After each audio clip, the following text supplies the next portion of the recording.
வணக்கம், நான் உங்கள் ஆஷா பேசுகிறேன். இன்றைக்கான வீடியோ வந்துட்டு மாசமாக இருக்கும்போதும் குழந்தை பிறந்ததுக்கு அப்புறமா நீங்கள் எப்படி வெயிட் குறைக்கணும், வெயிட் ரிடக்ஷனுக்கான பார்ட் 2 வீடியோ தான் இது. ஜென்ரலாக மாசமாயிட்டாவே உங்களுக்குலாம் ஒரு அபிப்பிராயம் என்ன இருக்குன்னா, நம்ம நிறைய சாப்பிடணும் அப்படின்றது.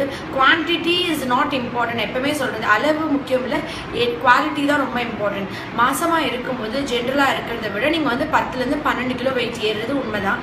ஆனால் பேபி வெயிட் ஏறுறதுன்னு பார்த்தீங்கன்னாக்கா 7வது மாதத்துலேயே ஆவரேஜாக நீங்கள் ஸ்கேன் பார்த்தா கூட 700லேருந்து ஒரு 1000 கிராம்குள்ளே தான் இருக்கும் பேபி. கடைசி 3 மாதங்கள் தான் குழந்தை வந்து வெயிட் போடுறது.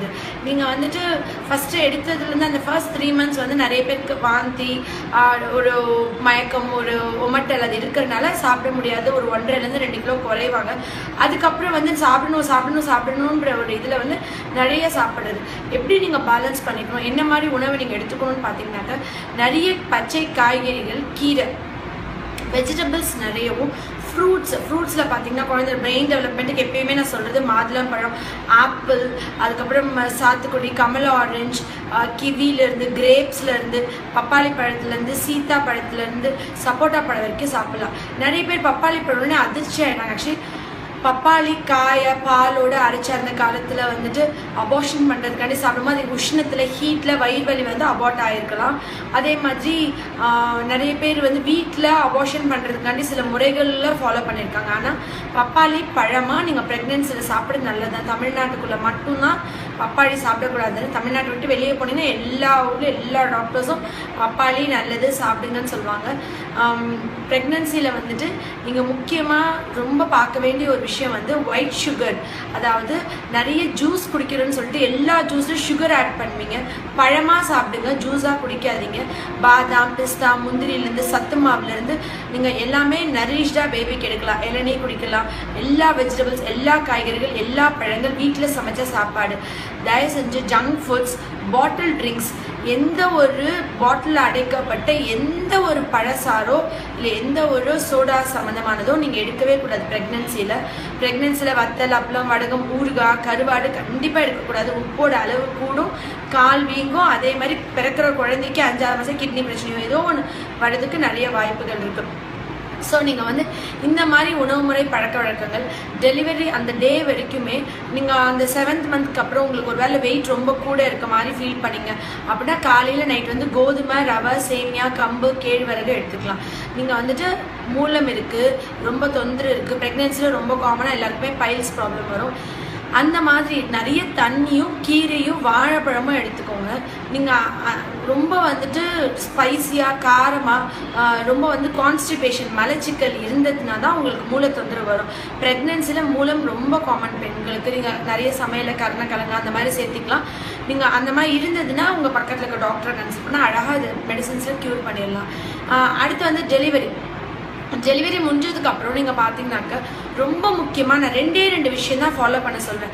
அதாவது குழந்தை பிறந்த அந்த நிமிஷத்தில் எல்லாருமே வயிறு கட்டணும். சப்போஸ் சிசேரியனா வயிறு கட்டலை, 3 மாதத்துக்கு அப்புறம் தான் வயிறு கட்டுறோம், அதனால தான் எங்களுக்கு வந்து பெரிய வயிறு இருக்குது, தொப்பை இருக்குதுன்னு சொல்லுவாங்க. நான் சொல்வேன், நீங்கள் குழந்தை பிறந்ததுக்கு அப்புறம் நீங்கள் வந்துட்டு வயிறு கட்டுறது கட்டாது அதை விட எவ்வளோ தூரத்துக்கு முக்கியம்னா, கால் வந்து நிறைய பேர் இப்படி அகட்டி வச்சு தூங்குவாங்க லேடிஸ். ஏன்னா உங்களுக்கு கர்ப்ப வாயில தையல் போட்டிருப்பாங்க, அதனால நீங்கள் காலை வந்து கிட்ட சேர்த்துனா வலிக்கிற மாதிரி இருக்கும். ஆனால் நீங்கள் அந்த டைமில் அப்படி பண்ணும்போது நிறைய கர்ப்ப வாய்க்குள்ள காற்று போயிட்டு நீங்கள் அதுக்கப்புறம் டெலிவரி முடிஞ்சு கொஞ்ச நாள் கழிச்சு குனிஞ்சாலோ நிமிந்தாலோ இது பலூன்குள்ளே ஊதுறது இல்லையா, அது மாதிரி கர்ப்பப்பை அப்போ பலூன் மாதிரி ஊதி இருந்த கர்ப்பப்பை குழந்தை பிறந்தோடனே கொஞ்சம் இது வந்திருக்கும். ஆனால் சுருங்கி அதோட பழைய ஷேப்க்கு வந்திருக்காது. அவ்வளோ கெப்பாசிட்டி இருக்கும். ஃபுல்லாக ஏர் உள்ளே போயிடுச்சுன்னா ஃபைசோமெட்ரான்னு ஒரு கண்டிஷன் சொல்லுவோம். குனியும் போது நிமிடும் போதுலாம் கர்ப்பவாய் விடையே காற்று போடுறது. இது நிறைய லேடிஸ் ரொம்ப சிரமப்படுவாங்க. இதுக்கு ஹோமியோவில் அழகான மெடிசன் இருக்குது. அந்த பிரச்சனையை கம்ப்ளீட்டாக சரி பண்ணிடலாம். அது ஒரு பக்கம். ஆனால் நீங்கள் என்ன பண்ணணும்னா, டெலிவரி முடிஞ்சோடனே உங்களால் தூக்கி உங்கள் காலை இப்படி போட முடியாது. ஸோ நீங்கள் உங்கள் அட்டெண்டர்ஸோ நர்சஸோ இல்லை உங்கள் பக்கத்தில் இருக்கிற அம்மா அப்பா யாராவது இருந்தாங்கன்னா அவங்கக்கிட்ட சொல்லி உங்கள் காலை தூக்கி ஒரு கால் மேலே ஒரு கால் இப்படி தான் போடணும். எவ்வளோ சிரமமாக இருந்தாலும் எவ்வளோ கஷ்டமாக இருந்தாலும் தையல் வந்துட்டு வலிச்சாலும் நீங்கள் இந்த மாதிரி போட்டுக்கிட்டிங்கன்னா அந்த எல்லாருமே குழந்தை பிறந்துச்சு அவள் தான் இனிமேல் என்ன அப்படின்னு அப்போ வந்து அது பெருசாக அலட்சியமாக விடுற விஷயம். லைஃப் டைம் கஷ்டப்படுவீங்க. அதனால் அதை அப்படி போட்டுக்கணும். 2வது விஷயம், நான் ரொம்ப காமனாக டெலிவரி முடிச்சோடனே என்னுடைய எல்லா பேஷண்ட்ஸ் சொல்லித்தர விஷயம் வந்து என்னென்னா, சின்ன தவறு என்ன பண்ணுறாங்கன்னா, டெலிவரி முடிஞ்சோடனே ஜென்ரலாக காட்டன் சானிட்டரி பேட்ஸ் தான் யூஸ் பண்ண சொல்லி டாக்டர் சொல்லித்தரும் இல்லையா. அங்கே வந்து ஹெலெனா அந்த மாதிரி கம்பெனிஸ் சொல்லி தருவாங்க. ஆனால் என்ன பண்ணுறாங்கன்னா, ஹாஸ்பிட்டல் முடிச்சு வீட்டுக்கு போன உடனே எனக்கு ஃப்ளோ நல்லா குறைஞ்சிருச்சு, இனிமேல் ஒன்றும் இல்லைன்னு சொல்லிட்டு இப்போ இருக்கிற யங் கேர்ள்ஸ் வந்து எல்லாருமே ஜென்ரலாக அந்த பேண்டஸ் யூஸ் பண்ணுற பழக்கத்தை விட முடியாதவங்க என்ன பண்ணுறாங்கன்னா, அது எனக்கு அன்கம்ஃபர்ட்டாக இருக்குன்னு சொல்லிட்டு பேண்டஸ் யூஸ் பண்ணிவிட்டு நார்மலான சானிட்டரி பேட்ஸ் யூஸ் பண்ணுறீங்க. அதெல்லாம் பிளாஸ்டிக். 90% முதல் 4 நாள் கொண்டு 5ஆவது நாளுக்கு அப்புறம் தொண்டையில் அரிப்பு, பயங்கரமாக வெள்ளை வெள்ளையாக இன்ஃபெக்ஷன் ஆகி ஸ்மெல் வந்து ரொம்ப சிரமப்பட்டு அதுக்கப்புறம் வருவாங்க. நாங்கள் அதுக்கப்புறம் வந்து ஃபங்கல் க்ரோத் இருக்கும். டெலிவரி முடித்த உடம்பு வந்து பச்சை உடம்புன்னு சொல்கிறாங்கல்ல, அது வந்து நீங்கள் மெடிக்கலாக எடுத்துக்கிட்டிங்கன்னா easily prone for any sort of infection. என்ன மாதிரி கிருமிகள் வேணால் தாக்கலாம். அந்த சமயத்தில் நீங்கள் கண்டிப்பாக ஈவன் சைடில் கிளாத் மடிச்சிருக்கிற காட்டன் பேண்டஸ் யூஸ் பண்ணால் கூட you will get fungal infections. நீங்கள் அந்த மாதிரி சானிட்டரி பேட்ஸ் சேஞ்ச் பண்ணாதீங்க. டாக்டர் ஹாஸ்பிட்டலில் என்ன சொல்லியிருக்காங்களோ அதே தான் நீங்கள் யூஸ் பண்ணணும். நான் ஒரு சிஸ்டராக உங்கள் எல்லாருக்கும் ஒரு அம்மாவாக ஒரு அக்காவாக சொல்லிக் கொடுக்குற ஒரு விஷயமா இதை நினச்சிக்கோங்க. நீங்கள் அதுக்கு மேலே யூஸ் பண்ணணுன்னா டிஸ்போசபிள் காட்டன் பேண்டஸ் கிடைக்கும். அதாவது இந்த போத்தீஸ் அந்த மாதிரி ஷாப்ஸ்லாம் போனீங்கன்னா நீங்கள் லேடிஸ் செக்ஷனில் போனால் தனியாக டிஸ்போசபிள் காட்டன் பேண்டஸ் எல்லா சைஸஸ்லேயும் இருக்கும். அதை வாங்கி நீங்கள் அதில் இந்த மாதிரி காட்டன் பேட்ஸ் யூஸ் பண்ணிட்டு அன்னன்னைக்கு அந்த இதை டிஸ்போஸ் பண்ணிடலாம். ரொம்ப அன்கம்ஃபர்ட்டாக இருக்கவங்க இந்த மாதிரி மால்ஸில் போய் அதை கலெக்ட் பண்ணி வச்சுக்கோங்க. கண்டிப்பாக இது பண்ணலைன்னா பயங்கரமான ஒரு இன்ஃபெக்ஷன் உபாதையில் நீங்கள் அடுத்தடுத்த மாதங்களில் நீங்கள் எவ்வளோ வருஷத்துக்கு யூஸ் பண்ணுறீங்களோ, ஏன்னா அந்த தையல் வந்துட்டு காஞ்சி போய் விடாமல் அதிலலாம் இன்ஃபெக்ட் ஆகிட்டு அது ரொம்ப கஷ்டப்படுவீங்க. இது வந்துட்டு நிச்சயமாக இதை ஃபேஸ் பண்ணி க்ராஸ் பண்ணி வந்த எல்லாருக்கும் நான் சொல்கிறது ஒரு சீரியஸ்னஸ் புரியும்.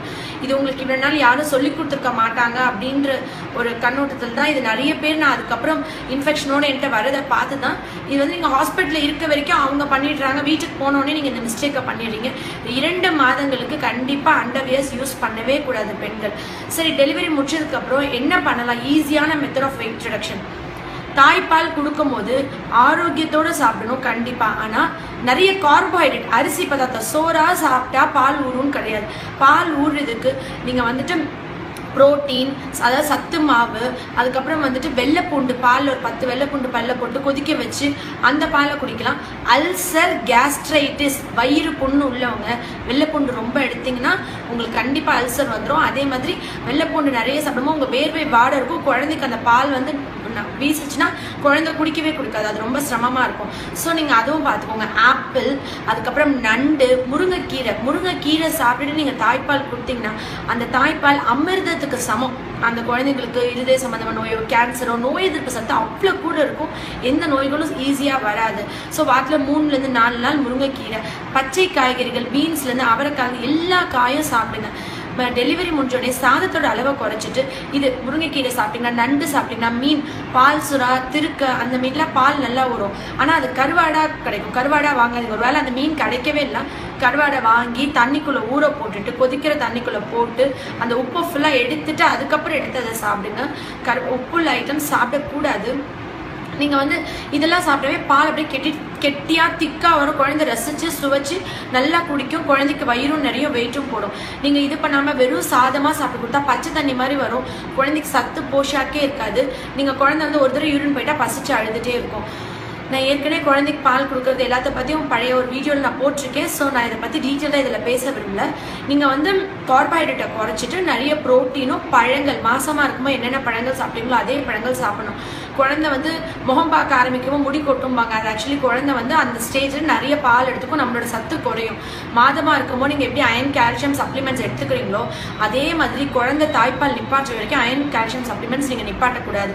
ஃபைனலி நீங்கள் வந்து டெலிவரி முடிச்சதுக்கப்புறம் சாப்பிட்ட உடனே காஃபி அளவுக்கு சூடாக சுடு தண்ணி 3 வேளையும் 90 நாள் குடித்தா வயிறு ஃப்ளாட் ஆயிடும். அப்படி குடிச்சு உங்களுக்கு வயிறு குறையலைன்னா நீங்கள் எனக்கு கொஸ்டின் பண்ணுங்கள். ரொம்ப சிம்பிளாக அதே மாதிரி தலகாணியை மடக்கி வச்சு அதுக்கு வயிற்றுக்கு வச்சுட்டு குப்பரப்படுங்க 10 மினிட்ஸ். இது வயிறு உள்ளே போயிடும். மித்தபடி கண்டதும் நீங்கள் போட்டு காம்ப்ளிகேட் பண்ணி நிறைய பண்ணாதீங்க. சிசேரியன் பண்ணுங்க, தயவு செஞ்சு 3 மாதத்துக்கு வயிற்றை கட்டாதீங்க. நீங்கள் இந்த மாதிரி குப்பரப்படுத்தா போதும், கர்ப்பப்பை ஆட்டோமேட்டிக்காக வயிறு உள்ளே போயிடும். ஜென்ரலாக சும்மா ஆயில் அப்ளை பண்ணுங்கள். ஆலிவ் ஆயிலோ இல்லை நல்லெண்ணெயோ இல்லை விளக்கெண்ணெயோ சும்மா வயிற்றுக்கு அப்ளை பண்ணி மசாஜ் பண்ணுங்க. அவ்வளோதான். இதை பற்றி நீங்கள் பர்சனலாக எதுவும் பண்ணவும் தேவையில்லை. நெக்ஸ்ட் வீடியோவில் நான் வந்துட்டு என்ன மாதிரி டயட் வெயிட் குறைக்கிறதுக்கான சாப்பாடு என்ன மாதிரி, நிறைய பேர் நெட்லலாம் வந்துட்டு பட்டை ஏதோ ஜூஸ் எடுத்து குடிச்சா வெயிட் குறையுன்னு சொல்லி குடிச்சு பயங்கரமான அல்சரில் வருவாங்க. பட்டை கிராமெல்லாம் இரிட்டன்ட் ரொம்ப அதிகமாக எடுத்திங்கன்னா வயிறு புற்றுநோய் வரைக்கும் வரலாம். ஸோ என்ன மாதிரி நீங்கள் சிம்பிளாக வீட்டில் பண்ணிக்கலான்றதோட இந்த வெயிட் ரிடக்ஷன் வீடியோ முடிய போகுது. நன்றி.